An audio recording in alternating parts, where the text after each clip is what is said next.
As promised, we're looking at graphing ellipses by hand given the equation. So you'll notice in example 6 that the equation is not in general form. So we want to make sure we get it to general form. I'm not quite seeing this x minus h, y minus k. So right away I could kind of tell it's centered at the origin. So I'm trying to get the ellipse to look like either x squared over a squared plus y squared over b squared equals 1.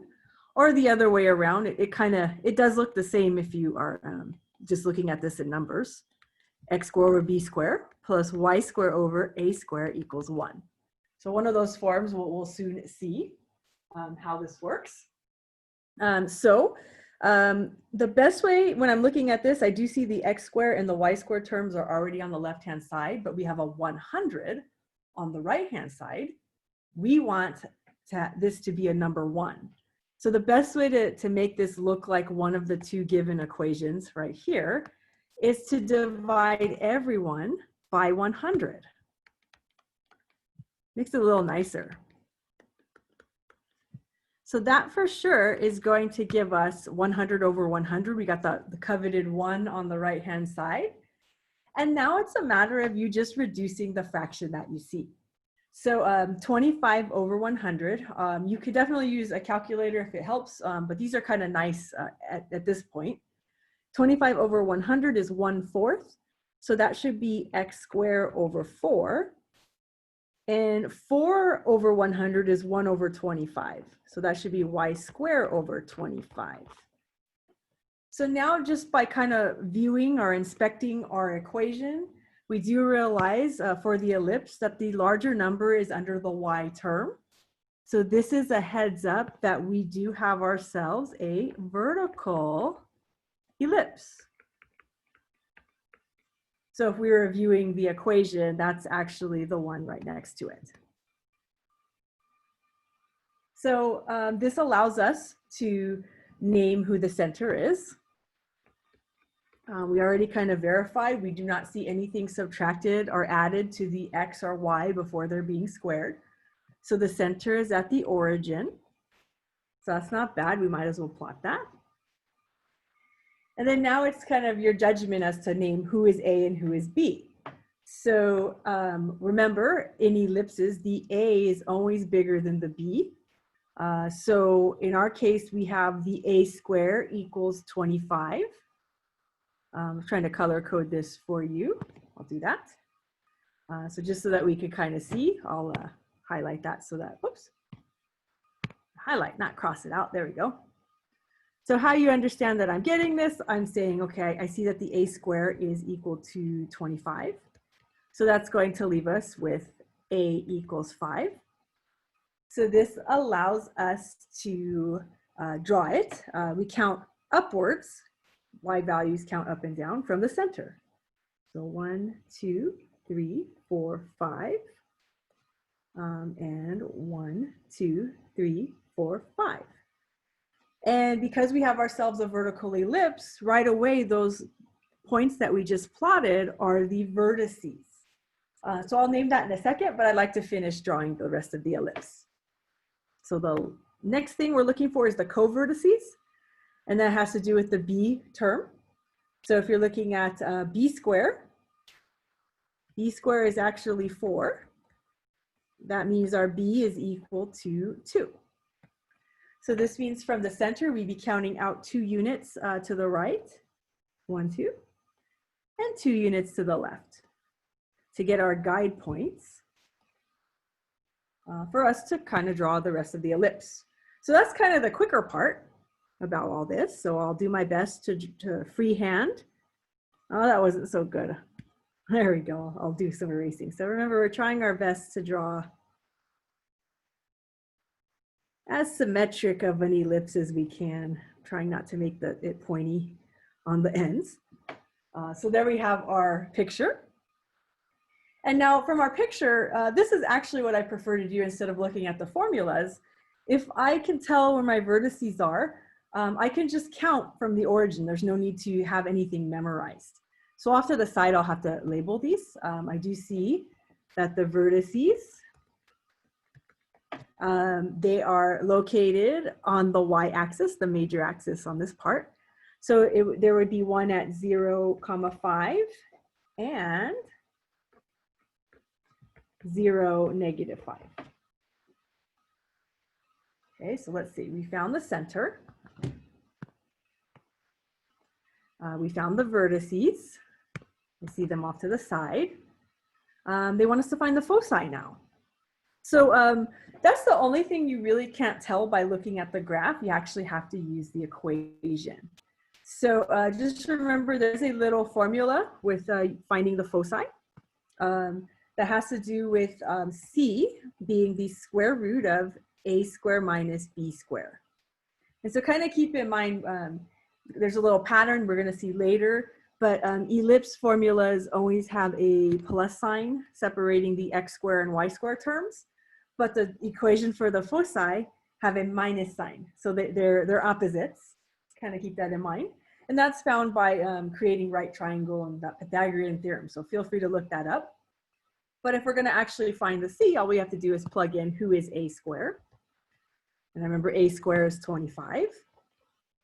Subtract off b square, which is, what is that, 4? I was going to color code that for you all. And then we have 25 minus 4. What is that, 21? So we have the square root of 21. And that, my friends, is not a pretty number. But remember, as far as foci are concerned, they're always located on the major axis.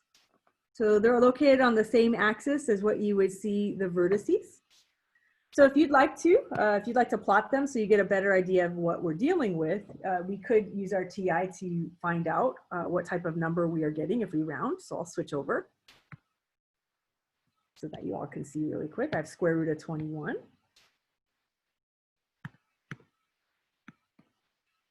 And that's about 4.6 or so. So it kind of helps me just get a good idea of what they look like at least. So 4.6, let me switch back for you.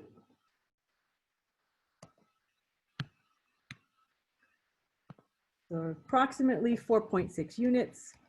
And so remember, if you understand the pattern of how the ellipse works, the vertices and the foci are located all on the same axis.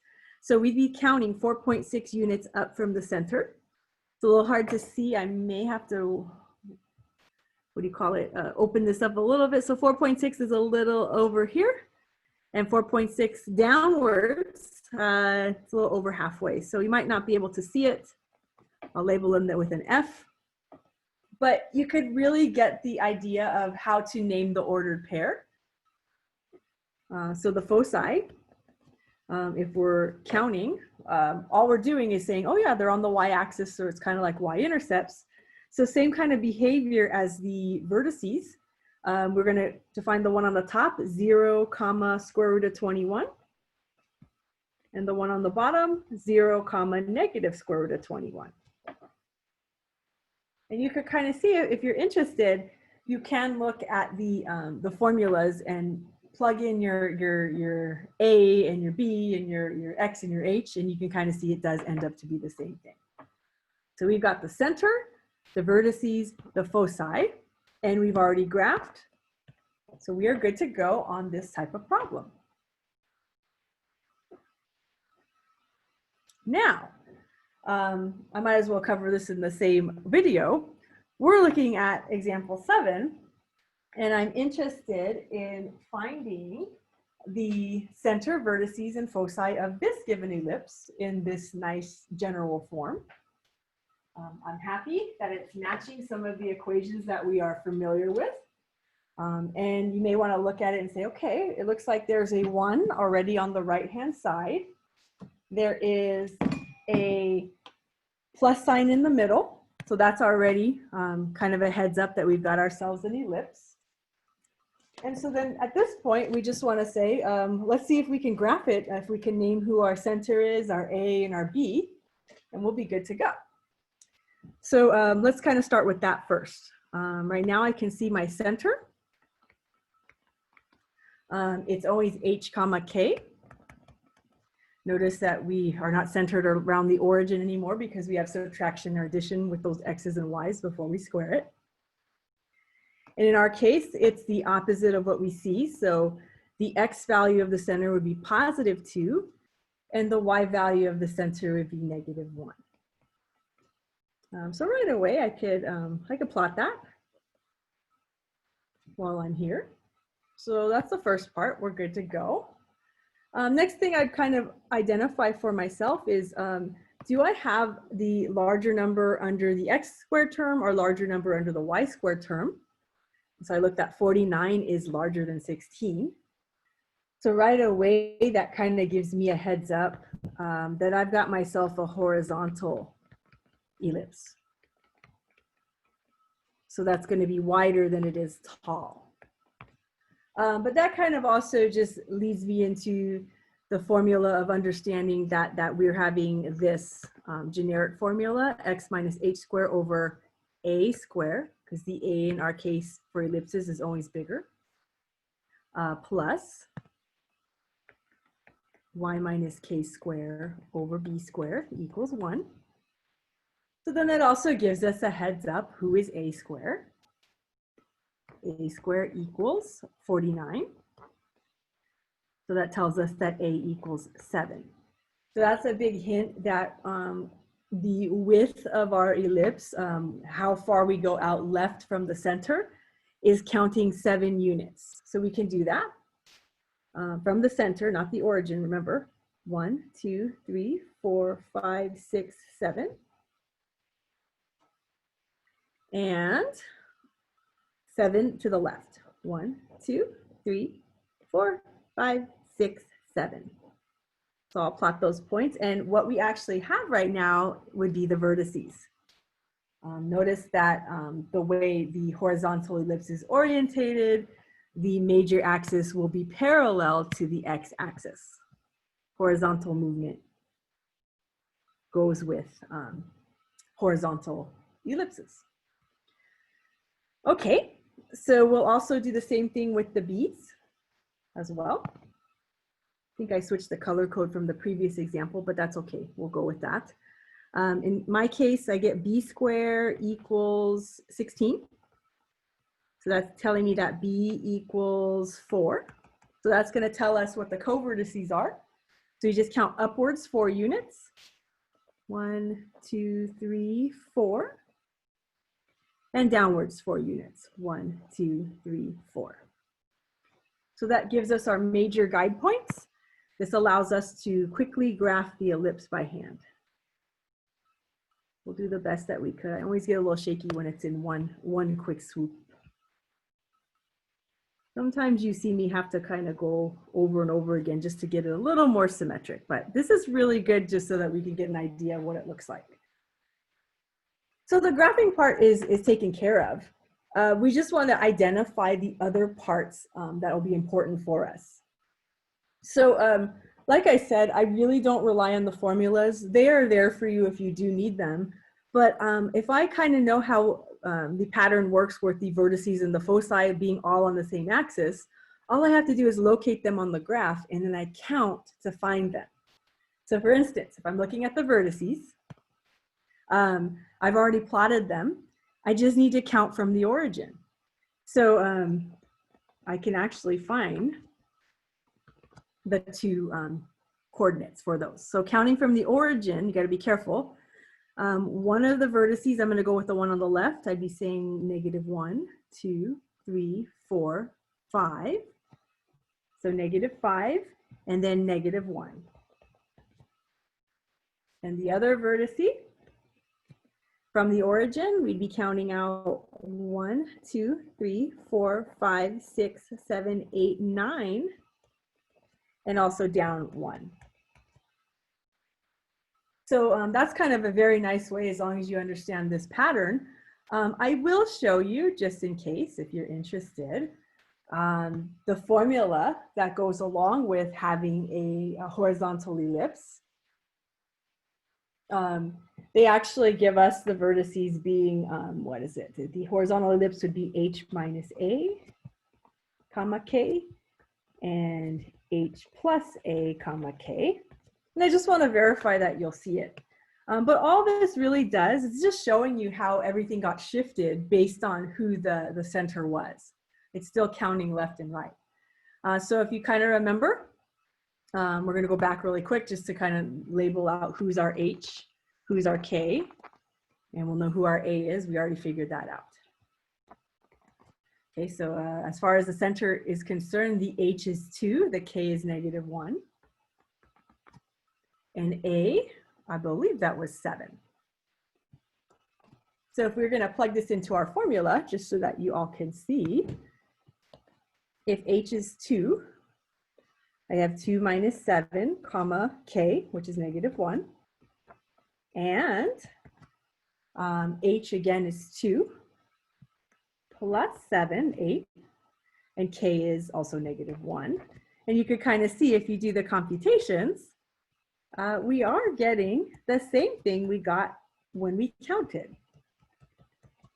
So this kind of further verifies, and it might be useful to you if you want to take a look at the formula sheet. But my preference is not to crowd my mind with so many formulas. If I kind of understand where vertices already are on an ellipse, all I have to do is plot them and I count from the origin. So feel free, but try to take my advice if you can. Save yourself some trouble. So we do have the vertices. The last thing to figure out is the foci. And so remember with the foci, we always have to figure out who C is. And that is found by calculating the square root of a squared minus b squared. And so in our case, a squared was 49. B squared is, I was going to color code that, there we go. B squared is 4. No, excuse me, B squared is 16. So then we take a little time. You know, if we're not crowding our memories, we could just go straight to our calculator, where we have 49 minus 16, and that is 33. You could do it by hand if you'd like, but I always just prefer to go from there. So actually we do have the square root of 33. And if you are understanding, they should be located on the axis that's parallel to the x-axis because we do have a horizontal ellipse. If you feel comfortable just kind of plotting them just so you have an idea, you could also go back to your calculator and take the square root of 33. And I'll just save you some time. I'm getting about 5.7. Feel free, pull that up if you need that. So it's about 5.7. So that means if we're trying to get them on the same axes as our vertices, and if you'd like, I could draw that just a little bit more in red, just kind of a dotted line. We'd be counting 5.7 units left and right from the center. So 5.7 units, 1, 2, 3, 4, 5.7 somewhere in the middle here. That's a focus point. And backwards to the left. 1, 2, 3, 4, 5, about 5.7, a little bit more than halfway. It's a little hard. We can't get too accurate from here because we have to zoom out a bit.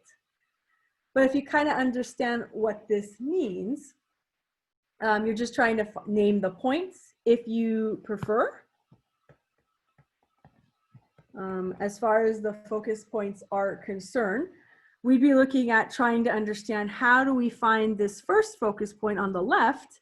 What you're doing is you're taking the x value of the center and you're subtracting off your particular value, your distance from the center. So you're saying h minus c. If you like to, if you just want to count it outwards, you can feel free to. I'll go with that case. So let me see if I can count from the origin. -1, -2, -3. So it's about -3.7. And then again, it's at -1. And we'll kind of verify how this works with the exact form in 1 second as well. Similarly, I'm going to count from the origin to get my focus point that's on the right. So that's 1, 2, 3, 4, 5, 6, 7. And remember, it's about 0.7 units, so 7.7 units. And we go down -1 to graph it. So it's fine if you'd like to use the approximation, but if you want to go with the exact version, we could go with the formula. So I'll show you that as well. So along with the foci, what we'd have the x value of the vertex, subtract off the c, and then we use the same k value. And the y value, excuse me, the x value of the I said vertex, I should mean center, excuse me. X value of the center, we add on c, and then we're still using the same k value. So if you'd like, we can verify. Again, h, you'd like to kind of write this off to the side so we don't have to keep going back and forth. H is actually 2, k is -1, and c, square root of 33. So we're actually plugging this in. What do we have? 2 minus square root of 33, comma, k. K is -1. Did not write that in there. Sorry about that. And h plus c, so we have a 2 plus square root of 33, comma, k, which is -1. So you probably see the exact answer if you're kind of looking this up. But if you want to verify, is it the same as us counting, feel free. We could go back to our calculator, and maybe I'll show you this as we go. So let's share that. So if I really wanted to find what is 2 minus square root of 33, try that again. 2 minus square root of 33. We get -3.7. Let's check back real quick. You see what I see? Yes, we got the -3.7 right here. So that does mean the same thing, approximation. And then you're probably guessing, oh, it probably does work. We'll go back to the calculator if we're saying 2 plus square root of 33. Then we get 7.7. Let's go back.